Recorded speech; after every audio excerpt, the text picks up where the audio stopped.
So, ventilation, which is basically pulmonary ventilation, is known to be describing the movement of the air in or even out of our body for each minute, or every minute that we breathe. The air's destination, one of two: whether it is the anatomical dead space ventilation, known as the conducting zone, or alveolar ventilation, which is the respiratory zone. These we can say as a stopping station. يعني هذه تكون محطات للهواء قبل لا يخش جسمنا ولها مهام معينة. The conducting zone, the respiratory zone, and each of them will be described in details. So starting off with the conducting zone. Conducting zone, it is also called the anatomical dead zone because it doesn't have any gas exchange. So gas exchange is on the respiratory zone, thus it carries the air to the gas exchange area.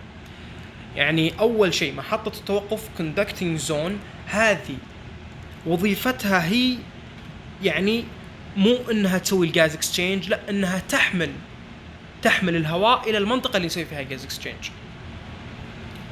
اول شيء الهواء طبعا نتفق احنا like defining the basics. Air contains oxygen and other gases, and one of them, most of it's oxygen, like 80%. Other gases like 20%, 80%, 18, I don't know.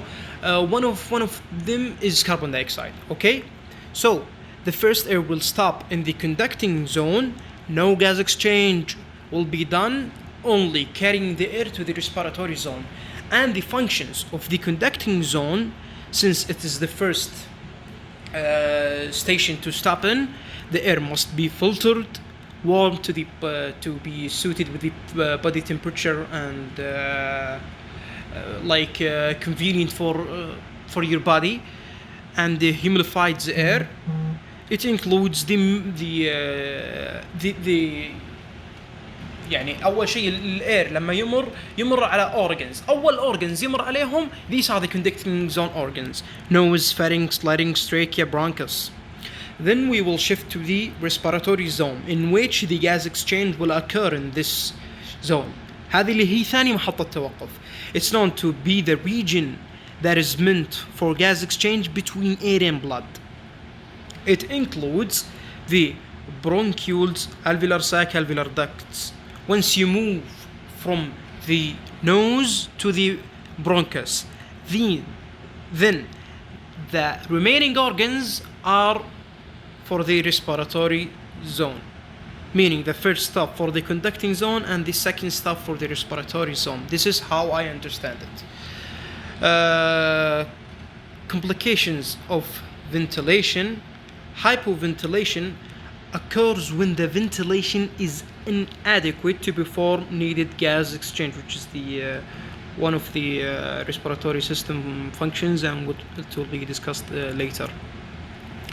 So, causes for the hypoventilation. Hypoventilation actually is a known one of the major failure that cause respiratory failure, and its causes, one of its reasons that lead to the hypoventilation is the hypercapnia, in which it is an increased arterial blood levels, increased level of carbon dioxide in the arterial blood levels. Causes myasthenia gravis, which is a neuromuscular defect.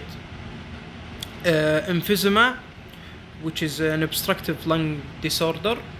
Pneumothorax, which is a damage in the pleural sac that surrounds the lung. So here, as we see, firstly the conducting zone in the violet and the respiratory zone in green. After the air has been filtered, warmed, humidified, it will be transported to the respiratory zone, in which the respiratory zone allow the oxygen, the inhaled oxygen, to diffuse into the lung capillaries in exchange for the carbon dioxide. This is mainly its function with the gas exchange.